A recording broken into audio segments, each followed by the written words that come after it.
The plane was already in the air when everything began to go wrong. It was a large passenger aircraft flying across the ocean. Inside, people were relaxed. Some were sleeping, some were watching movies, some were thinking about their families waiting at the airport. No one knew that this flight would soon turn into a fight between life and death. Catherine Hale was sitting quietly in her seat near the middle of the plane. She wore simple clothes and looked like any other passenger. Her hair was tied back, and her eyes were calm. She was reading a book, but her mind was not fully on the pages. She always stayed alert, even when she tried to relax. This habit came from years of flying high-speed jets and making decisions in seconds. Catherine was not just a passenger. She was a former Air Force pilot. Her call sign during service was F-22s froze. Many pilots knew that name. It was given to her because she stayed calm when everyone else panicked. She had flown missions where one small mistake could mean death. But today, no one around her knew this. To them, she was just another woman on a long flight. In the cockpit, the two pilots were talking about the weather ahead. Everything looked normal. The instruments were stable. The engines sounded strong. Air traffic control had cleared their path. It was supposed to be a smooth journey. Then suddenly, a loud warning sound filled the cockpit. One of the screens flickered. Another went black. The captain's smile disappeared. He checked the controls. The plane shook slightly. The co-pilot tried to restart the system, but more alarms started ringing. At the same time, passengers felt a strange drop, like the plane had fallen for a second. Some people gasped. A child started crying. Flight attendants exchanged worried looks but tried to stay calm. In the cockpit, the situation was getting worse. A major system failure had occurred. The navigation system was unstable. Parts of the flight control system were not responding properly. The pilots had trained for emergencies, but this was complex. The ocean was below them, and the nearest airport was far away. The captain contacted air traffic control, explaining the situation. The response came back with instructions, but the signal was weak. Static filled the radio. Time was running out. In the cabin, fear slowly spread. People sensed something was wrong. The plane shook again, stronger this time. Oxygen masks did not drop yet, but panic was growing. Catherine closed her book. Her eyes moved toward the ceiling as she listened carefully. She recognized the sounds. She recognized the feeling. This was not normal turbulence.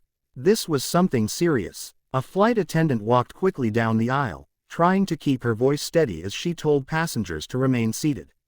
Catherine watched her face. The fear was there, hidden but clear. Catherine took a deep breath. She had promised herself she was done with flying missions and emergencies. She wanted a quiet life now. But she also knew something else. When lives were at risk, she could not ignore it. Another violent shake hit the plane. A few overhead bins opened. Bags fell out. People screamed. The captain made an announcement, trying to sound calm, saying there was a technical issue and they were working on it. But his voice slightly trembled. Catherine stood up. A flight attendant rushed to her. "Ma'am, please sit down," she said nervously. Catherine looked at her calmly and said, "I need to speak to the pilots. I am a trained pilot. Military." The attendant hesitated. Many people lie in emergencies. But something in Catherine's eyes made her pause. It was confidence, not fear. Another alarm echoed through the plane. The attendant made a quick decision. She picked up the intercom and spoke to the cockpit. The captain responded sharply, stressed and short on time. The attendant explained that a former military pilot wanted to help. There was a brief silence. Then the captain said, "Send her." Catherine moved quickly toward the cockpit. Passengers watched her with confusion and hope. Some whispered prayers. Others stared, wondering who she was. When Catherine entered the cockpit, she saw the problem instantly. The pilots were overloaded with information. Multiple systems were failing. The plane was slowly losing altitude. The co-pilot's hands were shaking slightly. Catherine did not waste time. She introduced herself quickly. "Catherine Hale, former Air Force. Call sign F-22s froze." The captain's eyes widened. He had heard that call sign before. It was known among pilots. For a moment, there was silence. Then the captain nodded. "We need help," he said. Catherine stepped closer to the controls, careful not to interfere without permission. She studied the instruments. Her mind moved fast, calculating, remembering training. This aircraft was different from a fighter jet, but the principles were the same. Control, balance, decisions. She noticed something the others had missed. A backup system was partially active but misaligned. It was sending wrong data, causing confusion in the main system. That backup needs to be isolated, she said firmly. It's feeding bad information. The co-pilot hesitated. If we shut it down completely, we could lose more control. Catherine shook her head. If we don't, we will lose everything. Her voice was steady, clear, without fear. The captain trusted her. He gave the order. The system was adjusted. One alarm stopped. Then another. The plane steadied slightly. Not perfect, but better. Outside, the sky was changing. Dark clouds were ahead. Weather radar was unreliable. They were flying almost blind. Air traffic control tried to guide them, but communication kept cutting out. The captain looked at Catherine. What do you suggest? Catherine thought for a second. We stabilize manually. Reduce speed slightly. Keep altitude steady. Avoid the storm edge. She pointed at the remaining working instruments. We can do this. The pilots followed her instructions. Slowly, control improved. In the cabin, passengers felt the shaking reduce. The screaming softened into nervous silence. But the danger was not over. One engine began to show signs of failure. The captain cursed under his breath. Losing an engine over the ocean was one of the worst situations possible. Catherine closed her eyes briefly, then opened them. We prepare for single-engine flight, she said. But we don't panic. This plane can fly on one engine. Minutes felt like hours. Sweat ran down the captain's face. The co-pilot focused hard, following every command. Catherine stayed calm, just like her call sign promised. Then, the engine warning stabilized. It did not fail completely.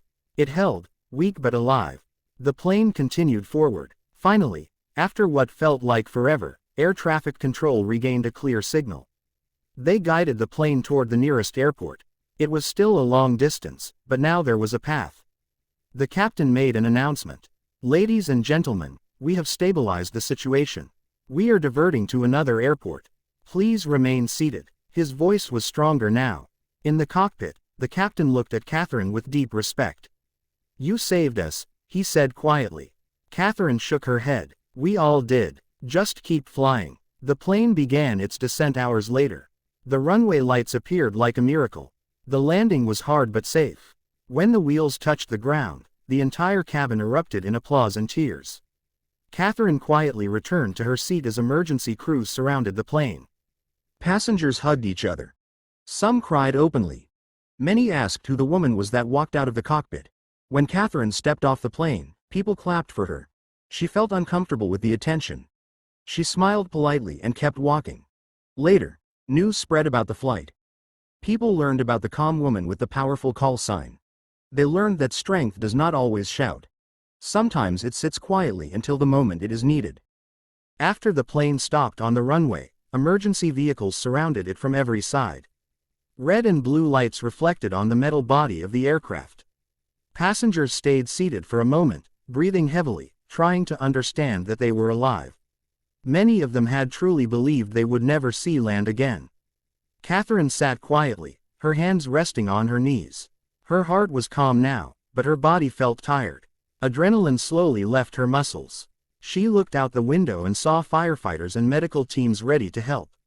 This scene was familiar to her, but she had hoped never to see it again. The cabin door finally opened. Fresh air entered the plane. One by one, passengers stood up. Some looked back toward the cockpit, whispering words of thanks. Some wiped tears from their faces. A few stopped near Catherine, unsure why they felt drawn to her. A man leaned closer and said softly, "You were the one, right?"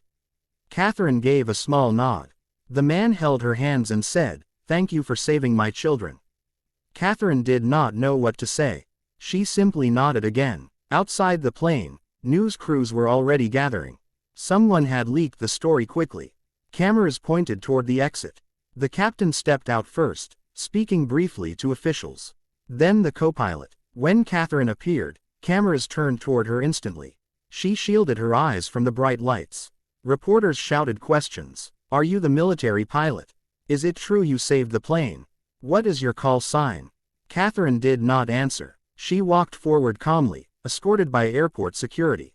Later, in a quiet room inside the terminal, Catherine sat alone with a cup of water. The captain entered and closed the door behind him. He looked at her with gratitude and respect. I've been flying for 20 years, he said, and I've never seen someone take control like that. Catherine smiled faintly. You did your job, she replied. You trusted someone when it mattered. The captain hesitated, then asked, why did you leave the Air Force? Catherine looked down at her hands. For a moment, she did not speak. I lost people, she said finally. Good pilots, good friends. I got tired of surviving when others didn't. The captain nodded. He understood. He stood up and held out his hand.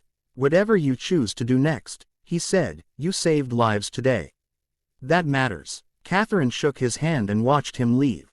That night, she sat in a hotel room provided by the airline. Her phone kept buzzing with messages she did not want to read. Social media was full of her face, her name, her call sign. People called her a hero. Some argued online, saying the story was exaggerated. Catherine turned the phone face down. She stood by the window and looked at the city lights. Long ago, she had dreamed of a quiet life, away from danger. But danger seemed to find her anyway. The next morning, an Air Force officer knocked on her door. He was polite, respectful. He introduced himself and said, "Command would like to speak with you." Catherine sighed. I thought that part of my life was over. The officer smiled gently. It never truly ends. A few days later, Catherine stood inside a familiar building. The walls were clean, the floors polished. Flags stood proudly in corners. She felt memories rise inside her, both good and painful. In a meeting room, several high-ranking officers waited. They greeted her warmly. One of them spoke. "What you did on that plane reminded us why your call sign mattered," he said. "You stayed calm. You led." Another officer added, "We are not asking you to return to combat. But we need people like you. Trainers, advisors, leaders." Catherine listened quietly. This was not what she had planned for her life, but something inside her felt right. She had seen fear in the eyes of the pilots on that plane. She had seen how guidance could change everything. "I'll think about it," she said honestly. In the weeks that followed, Catherine received letters from passengers. Handwritten notes, drawings from children, messages of gratitude. One letter stood out. It was from a young girl who wrote that she wanted to be a pilot someday, just like you. Catherine held the letter for a long time. She realized that her story was no longer only hers. It belonged to others now. She accepted the Air Force offer. Months later, Catherine stood in front of a room full of young pilots. They were nervous, excited, eager to prove themselves. She saw herself in them. She spoke simply, without pride. "Flying is not about being fearless," she said. "It is about knowing fear and not letting it control you." She taught them about systems, about failures, about trust. But most of all, she taught them about calm. About thinking clearly when everything feels lost. Sometimes, late at night, she still dreamed of the shaking plane and the ocean below. But those dreams slowly changed. In them, she was no longer alone. Others stood beside her, steady and strong. Years later, the story of the flight became legend. People told it in articles and videos. They focused on the drama, the danger. But Catherine knew the truth was quieter. It was about preparation, about courage without noise. One day, she visited an air show. A young pilot approached her and saluted. "Ma'am," he said, "I fly because of you." Catherine smiled. She looked up at the sky where jets crossed in perfect formation. She felt peace. Her call sign, F-22s froze, was never about freezing in fear. It was about freezing the moment, slowing time, and choosing the right action.